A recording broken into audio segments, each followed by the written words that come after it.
Hi, everybody. Happy Friday afternoon.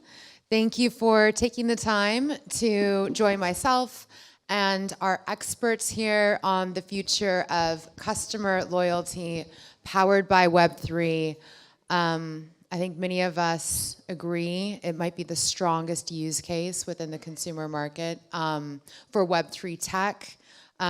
We know that we've seen some really great case studies in the market already that have kind of proven this out, such as Starbucks, Reddit, Adidas, which hopefully we'll have time to get to in our 25 minutes here. My name is Noelle. I'm VP of Growth at Smart Media Technologies. We're a Web3 SaaS platform, working mostly with Holdco and Enterprise. To my right, I have Katie, who is at Publicis.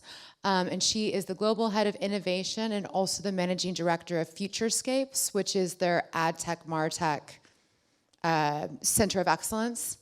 And then I have PA, who is at is it Center 3? Am I saying that correctly? Sentry. Sentry, fantastic. And then we have Andrej, who is at Monolith, and Matt, who is at Travala. I'm going to hand to each of the panelists to unpack a little bit of what their day-to-day role looks like within their organization.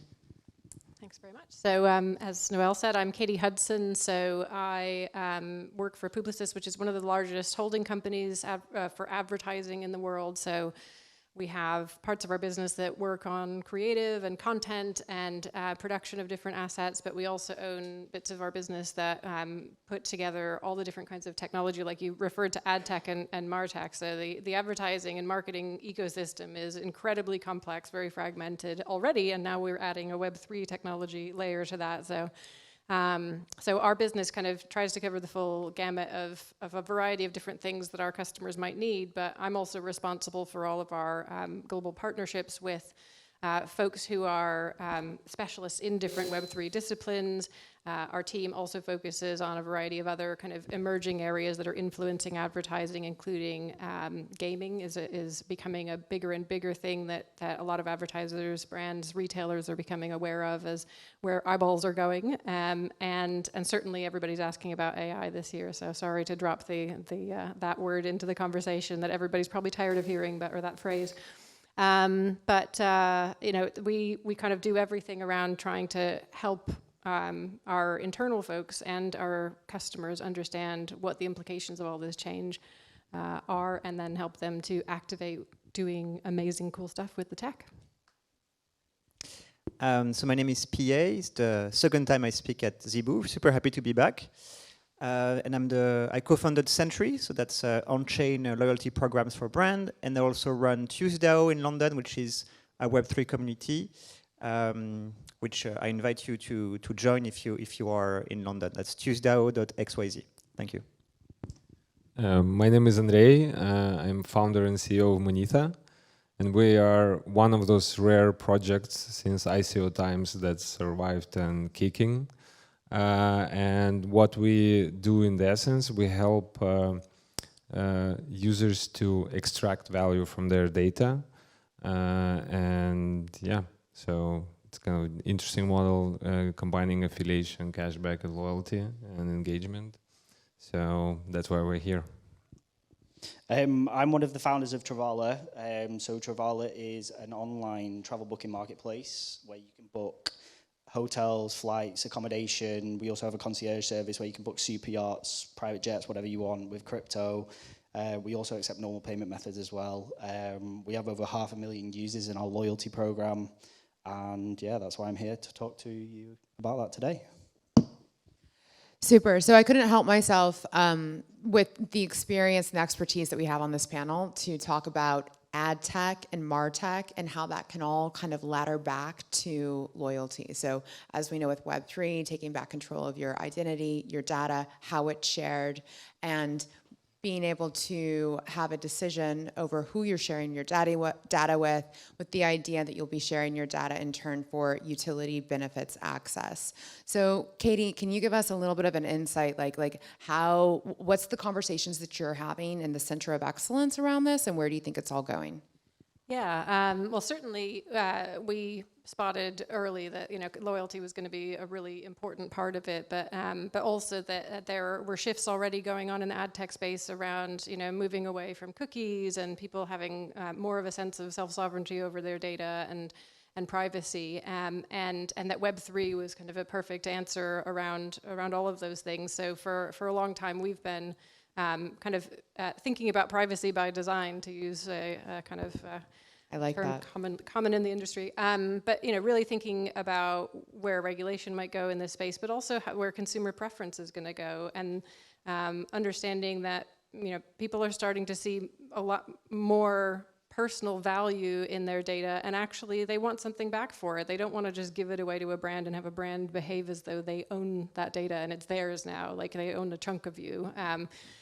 So I think we're definitely seeing a lot more use cases with brands and driven by demand from consumers to give customers back that sovereignty, but to also give them some value in terms of content, or in the sense of a loyalty program. Maybe you give them some kind of reward back that's more than just points, as we've kind of alluded to as well when we were kind of prepping for this. I think that value exchange in the relationship and a perceived genuineness of that relationship going forward, rather than a brand feeling like I have your data in my CRM so I can now spam you with emails and discounts for the rest of your life. That dynamic is going to change a lot very quickly with the advent of Web3 tech. And a cookieless world. And a cookieless world, yeah, which will happen eventually sometime. PA, thoughts on a cookieless world and Web3? Yeah, actually I was going to say that there are also companies in Web 2 who take this topic very seriously. There is a company in France called Potion, which is doing very well. So it really shows that privacy, it's something that's already, it was already solved. People were trying to solve it before Web3 became so mainstream. And Web3 can, with the tools and the tech, can definitely help to do it more efficiently.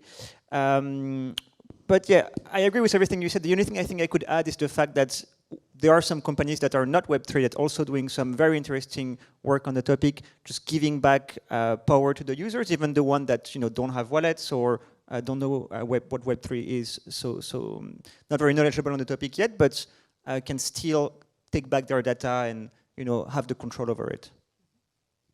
Also, what I could add here is that maybe this privacy angle is not like we necessarily want to hide something as a users, but I think the problem, especially in ad tech and martech, is that we're being bombarded with non-relevant things where our intent is completely different.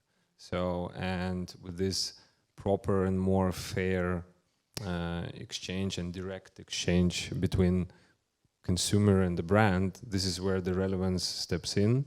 And again, it becomes less transactional oriented. And as you mentioned, like the other things that you have in your platform, as an example, like you start to engage as a normal person with your consumer, but just not pushing the things through the throat. Yeah, I think it's all about giving the consumer the choice. And it's not about eliminating it completely, because in certain circumstances, it's a revenue for businesses, right? You can't just cut that out because, example, Facebook, it relies on that. It can't just stop. So it has to be a choice for the consumer, and what they're willing to receive in terms of that data push or whatever, that has to always be taken into consideration. So kind of in this paradigm shift between brand and customer, it almost feels like if I have the trust, like you said, people are actually willing to share their data. If I share with you, trusting that you'll not bombard me, you understand where the product fits in my life, there's actually some sort of trust that's built there, which then could lead to loyalty, right? Like you can't quite have loyalty unless there's some trust. And so in this paradigm shift, who do you think is doing it well? Have you seen a brand project that you can speak about where you think that they're approaching this the right way? Well, I think you mentioned Adidas, and I'm sure there are many, many other examples. But I think Adidas is interesting because they started getting involved in the Web3 space quite early. They partnered with Bored Ape Yacht Club and had a variety of different collaborations with them. But they've continued to evolve that strategy, and something really interesting I saw when I was at NFT NYC last year was as part of that event, they had like a launch event for some real-world products that you could purchase at their flagship store in Manhattan as part of the event. So all of the people who were kind of signed up to their list were invited to that event, and they could also bring people who were kind of crypto novices, but like they structured this really exciting in real life sort of experience. So you could go and just with QR codes, engage with it and start to collect your own tokens. And they also obviously sold products and a bunch of other stuff. So they made it. They were very clever about like integrating enough of the really cool stuff that the sneakerheads were interested in, but also people that were just diehard Adidas brand fans. And people who were really into like following their artist collaborations for the shoe design and their clothes and all kinds of stuff. Like they had something for everyone at that event, and they also made it super easy for people that don't have wallets, that have never had any crypto or tokens or anything to engage with that event. And I felt like that was one of those fantastic examples of bringing it all together with people who are interested, excited, they're part of like an affinity group, they feel like a community about, the sense that they all like kind of the same thing or very similar related things, and they executed something in person that like I've never seen so many like adults of all ages running around like literally like kids in a candy store at 9 o'clock in the evening, like trying to just grab up all the cool stuff that was in the shop. It was really great. And do you think that that's something, so two-part question, I'm going to throw it to you, PA.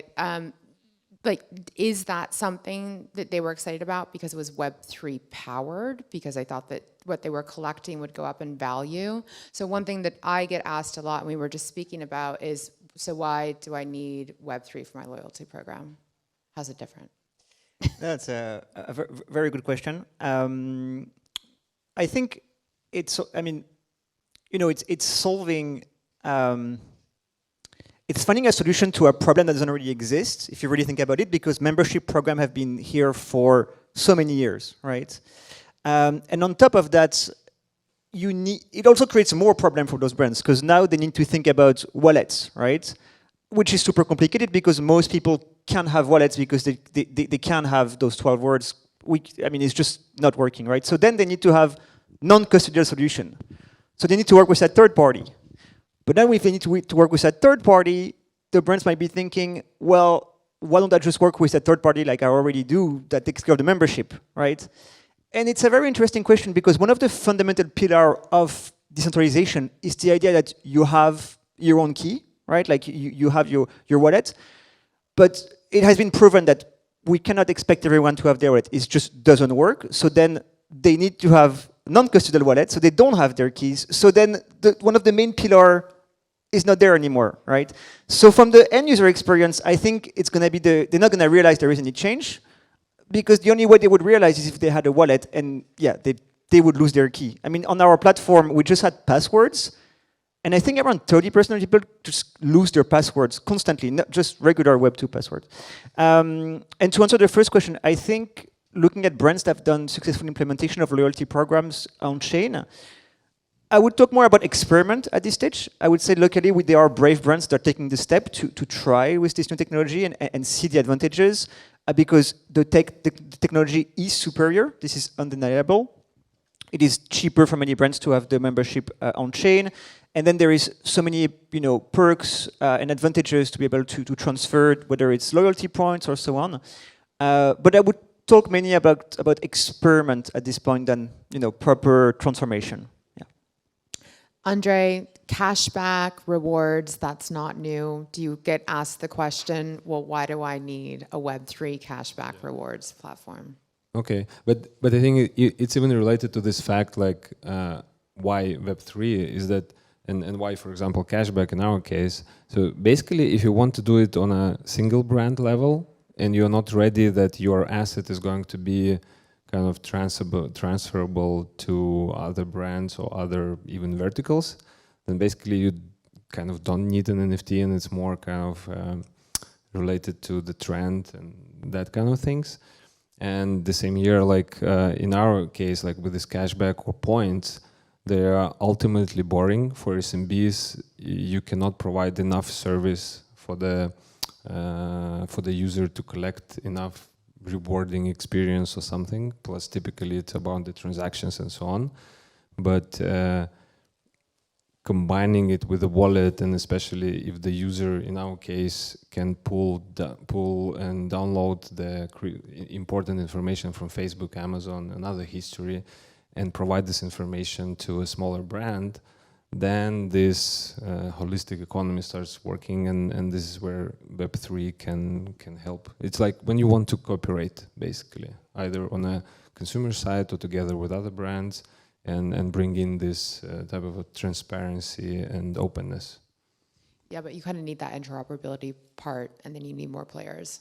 Yeah, like more should join this thing, and how to say, find new business models even to make it useful for everybody. Because now, if there is a rewards or loyalty network with a huge brand and a small brand, right? So the huge brand doesn't have any value, and a small brand piggybacks the other one. So yeah, so this has to change. And Matt, you're in the vertical that I think probably is the most ripe for disruption, but also equally you could say they're doing loyalty pretty well, some travel companies. Or are they? Is it broken? I think the whole loyalty system can be changed, and it's like, okay, you said why before, but it's take a step back further from that and how. Right now, there's probably no blockchain that can actually has the capability to scale to the right amount of users. Like if we took Marriott Group, for example, hundreds of millions of users, right? You gave them all a wallet, you give them all a few tokens for the loyalty points they already have. As soon as you start transferring them, who's paying for that? And the first thing that needs to be addressed is a chain that's gas-free, gasless enterprise mode, like whatever, that has to be addressed first before this can happen. Once this happens, all it's going to take is, and I've got to be careful what I'm saying here because I'm working on something that's exactly this. All it's going to take is for somebody to create some sort of SaaS product that sits over existing loyalty programs, creates those wallets in that manner on a gas-free chain, and allows them to be swapped from Marriott Group to Starbucks points to whatever at the merchant's redemption rate. That's all it's going to take for this to be adopted. And plus, before that, they have to agree on a business side on this, right? Yeah. I see marketplaces like that. Totally. And one thing actually right now which has happened in the space, and we've done this, right? We've got a volatile token that's this loyalty program and blah, blah, blah. It does not work at scale. And in our case, it's been fit for the brand, like it's worked, we've scaled up, like Binance acquired part of the company. It'll probably go on to be an exit to one of the big players, right? But that doesn't work at scale with volatile token, especially when there's multiple, like what you said before, like multiple parties being involved, right? In one system, yeah, it can work. In two systems, it probably can't work. And then you start to have things like, all right, you've got a volatile token, which every single loyalty point system has right now, right? A volatile token, it does not work. Imagine getting the points when you're at all-time high, and then it dumps back down when you're in a bear market. You've just lost out. Do you think that it's important for the consumers to be switched on to, like, a part of this journey? It doesn't matter to them. The whole thing with Travala, when we built it, it was, my mum needs to be able to use this and she has no idea about crypto. Like, granted, she does now, but when we first built it, that was the whole point behind it, right? You can use it, you don't have to know about it, you don't even know what you're doing on it. You can just move this to here and pay with this and do that. It works like a normal system. Nobody needs to know behind the scenes. I think it's really important to abstract away that sort of technology layer if you're going to get the sort of scalability of the mass consumer that's going to be able to engage with this. So it needs to work just like any other app. Need to take away all of the kind of terminology around, using, different kinds of currency or tokens or anything else. And I think, just communicate with consumers in a way that's easy for them to understand, like similar concepts that are transferable for where they are now, but actually some really very cool things that they can do, like instead of using a term, for example, like decentralized identity, which is kind of underlying a lot of like, stitching maybe a multi-part loyalty program together, you know, you could call it universal identity, or you could whatever, but you know, something that I think branding is a kind of a big issue in terms of explaining this and getting adoption, and getting, frankly, more brands on board as well, for them to feel like it's close enough to their existing loyalty programs and the way that they communicate with customers, and the you know, existing mechanisms for maintaining their relationships with customers. It is a really good fit, but it's just a bit too kind of obscure and tech focused at the moment, and that layer has to be hidden a little bit more. I know we're all very proud of the stuff that we've built, but to get the average person on board, you're probably going to have to hide it a little bit more. Agreed. Yeah. No, I was just going to add that it's it's tough to convince brand, because essentially there was a time where you would tell them, oh, it's going to be cool to have an on-chain loyalty program because your consumers, your end users are going to like having, you know,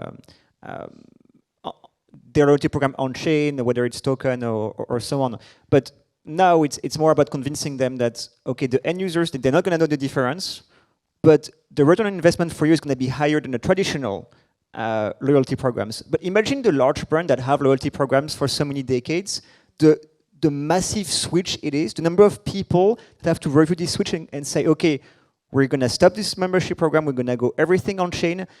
And the players are so young, like, it is difficult to, what happens if they get hacked, right? What happens if the custodial wallets, the non-custodial wallet get hacked? So it's about finding a strong argument in an economy where large companies, you know, they don't want to replace, that's not what they're going to start thinking about replacing right now, unless you can give them a very, very compelling argument. And we might be lacking a few tools yet, but hopefully you're building some very cool, so yeah. Yeah, and it's like, it's sitting on their balance sheet as a liability, and if you were a Marriott or a Delta and you're like, hey, so all those points you've been earning, we're gonna do something kind of crazy in the crypto, like, you know, PR disaster. Exactly. I think on that as well, when you mentioned about Adidas, and correct me if I'm wrong, anyone in this room, but if they did that right now, do you think they'd have the same scope and the same attractiveness to what it was 2 years ago or whenever they did it? Well, the event that I talked about was last year in March in New York. So, but yes, I do think that things have gone a bit quieter in EMEA anyway. But actually, like the team that work on this in the US, they're actually starting to get really, really bombarded with a huge pipeline of lots of brands and retailers in the States that are ready to really properly commit strategically to Web3 technology and infrastructure around managing customer relationships and loyalty. So I think EMEA, just like, or Europe, or whatever we want to call where we are right now, is just a little bit behind, but it's not far behind. So yeah, I think we're going to start seeing more and more of that, especially as some of the big brand projects that I know we're working on, and no doubt some of our competitors are working on, are announced. Brands are going to start to see it, and they're going to go, I want some of that. So I agree with that. I can feel the shift in the conversations with the holdco and the enterprise, where it seems like they're quiet, but actually they're just building. Yeah, it's been a lot of kind of strategy session. So one thing I want to talk about on the loyalty side, because I feel like what we're talking about is transactions, but do any of you believe that Web3 also has the power to reward for other actions that are outside of the transaction? yeah, definitely. Yes, definitely. So, and I think in general, loyalty has to shift outside the transactions, and especially if it goes to this conversational mode between the consumer and the business. So it definitely will go there, and has to go there. Otherwise, it will be something boring, and people will be dropping out of that just by themselves, I think. Yeah, no, I was just going to add to that, like, yes, I agree that it does, but there always has to be scope within a business that's providing loyalty, that they need revenue, there needs to be a redemption rate, right? Mine. Yeah, there needs to be a redemption rate, right? So, yeah, I'll swap to yours. Yeah, so if a brand does decide to do that and give out loyalty points for that thing, there has to be a revenue, there has to be a redemption for it, like, there has to be a reason for it. So transactions right now, like in my space, for example, like hotel bookings or flights, whatever, like there's a transaction and it's a clear cut, we make money there and we can give you this here because that's where we make money from, right? That's what the loyalty is about. So there always has to be that sort of thing in play for whatever the.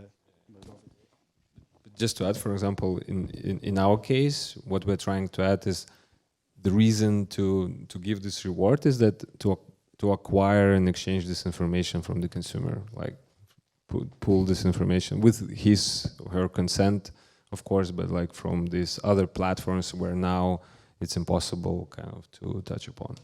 Yeah, and I don't know that, I mean, I'm not going to be totally revolutionary and say that points are going to disappear tomorrow, but I think points are kind of a little bit of an outmoded sort of model where actually brands are going to start to be, there's going to be demand from consumers for brands to reward in real terms, in terms of maybe supporting the development of a community or affinity groups of people who love that brand, and maybe people actually want to be able to kind of get together with other McDonald's lovers or Coca-Cola lovers around the world, and in ways that you're seeing like community develop in Web3 and people getting really excited about that. But also engaging in creating new user-generated content that relates to the brand. And I think there's a lot of really cool, fun things that you can play with that reward people in lots of ways outside of just kind of giving them points or giving them money back, and also engage them where they are, engage them in their normal day and the things that they love and they're passionate about, that are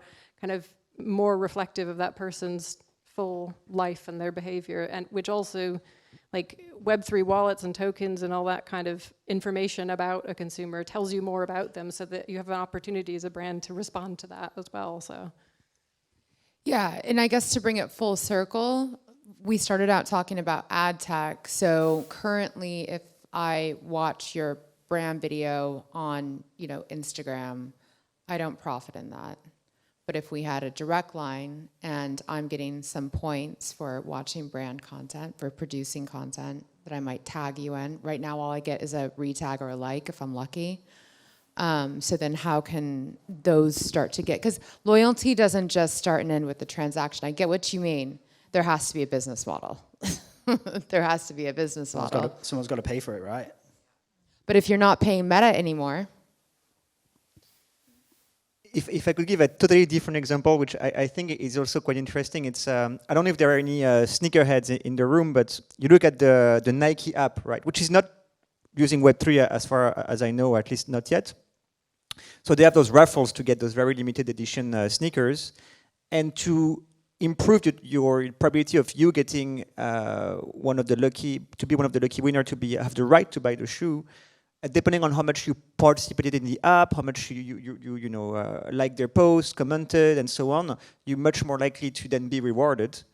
And I don't know if they need Web3 in that specific example. It would improve it, but the recipe is already there. You just need people passionate about the same topic.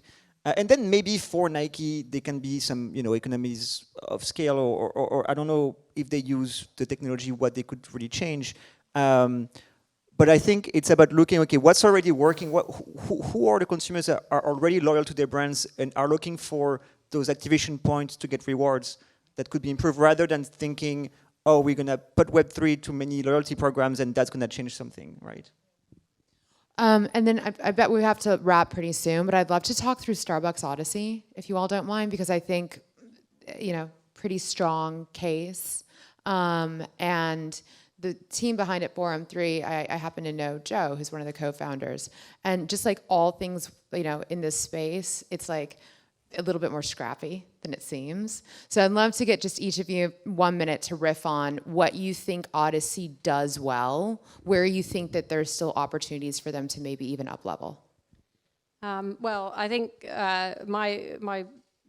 my kind of best experience of the Odyssey program is I have a colleague who is an absolute diehard Dunkin' Donuts fan, and never ever went to Starbucks beforehand, but because he's also super into Web3 and testing out everything Web3, so this obviously relies on him being excited about Web3, but he goes in there all the time right now to engage with the program and to buy drinks for his family, and he's super excited about it. So people who are kind of in this space and able to start to see things in practical use cases in real life, and they're able to kind of start engaging with it in their everyday, as opposed to, you know, it being kind of considered to be an over there sort of subject. Yeah, and like a brand having a real proposition that gives them value back. You know, certainly, you know, people in the Web3 community have been like overjoyed and excited, and he regularly tells that anecdote to anyone who will listen, even though he's very, very loyal to Dunkin' Donuts as well for his own consumption, but loves what the Starbucks brand have done. Because it's more gamified. It's more fun. Yeah. PA? No, I agree with everything you said, and probably what it did well, or for the industry, it's doing it, right? Like, because they were one of the first large brands to do so. What they need to improve on, honestly, it's difficult for me to tell. I'm sure there are very smart people working on it. You could just say they're doing it, like they're crushing it. That's cool. We're good with that. Yeah, I'm just gonna leave it here then. Yeah. Andre? I think gamification and the real value. I mean, that's very, very simple things, and partially the problem with many loyalty programs, Web3 or non-Web3, is that it's presented like a huge value, but for a person to really get this value, it takes like 10 years. It's impossible. So. Yeah, no, I think they've done really well, but the Starbucks model it's still in its own Starbucks silo. Yeah, they've grabbed the attention of like the Web3 Starbucks people who would want to, you know, grab a coffee, great, but they're still just in their silo. Like, what about the Costa Coffees of the world and the Caffè Neros of the world, where they just can't get into, and that's what really their growth is going to be, capturing that. So how did they do that? And that's obviously the next step of it. But do get coffee at your local shops, though. It's you helping people put their kids through school. So do that. That would be my comment. Super. Are we at time? All right. Can I get a round of applause for my awesome panel? Thank you so much, guys. Really enjoyed that.